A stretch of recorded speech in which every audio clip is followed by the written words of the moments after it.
So hi everyone. Today I'll be speaking about the UCD International Study Center, where we actually offer a foundation course over here.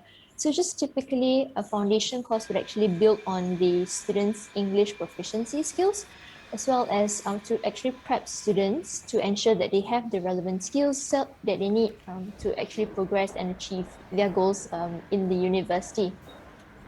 Okay, so first off, we'll run through the entry requirements. Okay, so for the foundation course, typically the English requirements would be 5.0 with no less than 4.5 in all other sub-bands. Now, of course, this depends on the degree aim that you're looking at. Okay, certain degree aims would actually require a higher IELTS band score.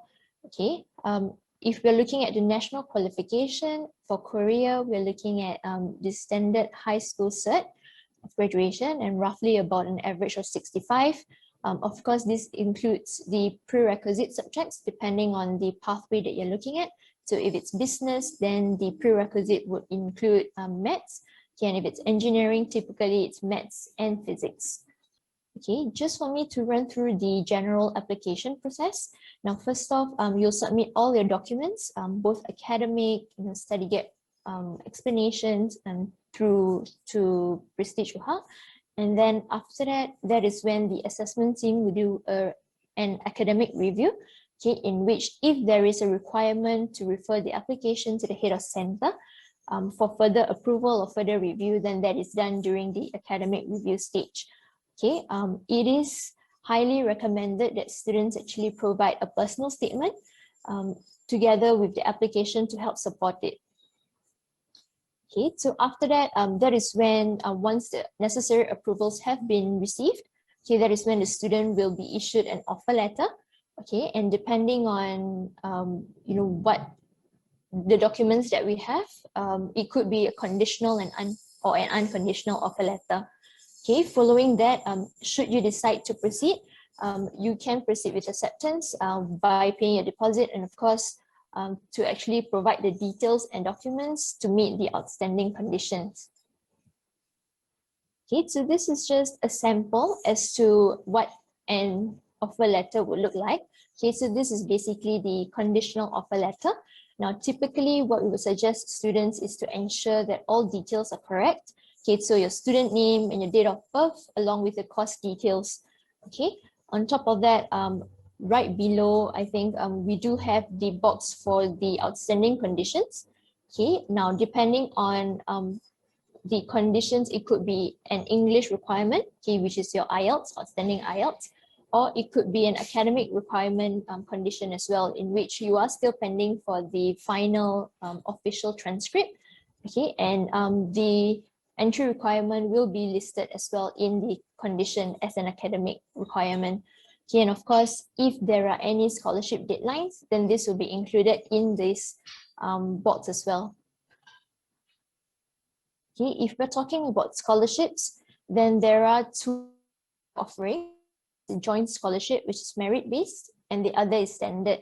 Now, typically for a merit-based scholarship, it goes through an approval through to the global international admissions team over in UCD. Okay, so of course, they have to run through the requirements and to check on the student's eligibility. Now, if the student qualifies for that, then they do have an option for a scholarship of 3,000, okay, over at the foundation year. And depending on the course that they're looking at, it could be a further 2 or 4K for each academic year at UCD. Okay, otherwise, we do have a standard offer to students, okay, that ranges from 1.5 to 3K for both business, econs, and social sciences, as well as engineering and sciences pathway. Okay, this is just a run through of the visa information. Now, typically, students will actually receive a visa letter for an online visa application process. Now, this is usually a maximum of 3 months before the course start date. Okay, and the payment would be up to date as per the payment plan. So the payment plan itself will be reflected in the offer letter, but I've provided a screenshot here. Payment in full, or option 2, payment of all fees due. Okay, and of course with that, we do need an unconditional offer letter, okay, in order for us to provide a visa letter for the online visa application process. Now, of course, the UKVI rules actually do not affect students who want to study in Ireland. Okay, so typically we can accept an academic IELTS, one. And number two, what that means is if you have studied previously in the UK, the duration for the visa calculation does not affect your you wanting to study in Ireland itself. Okay. And with that, I end my presentation.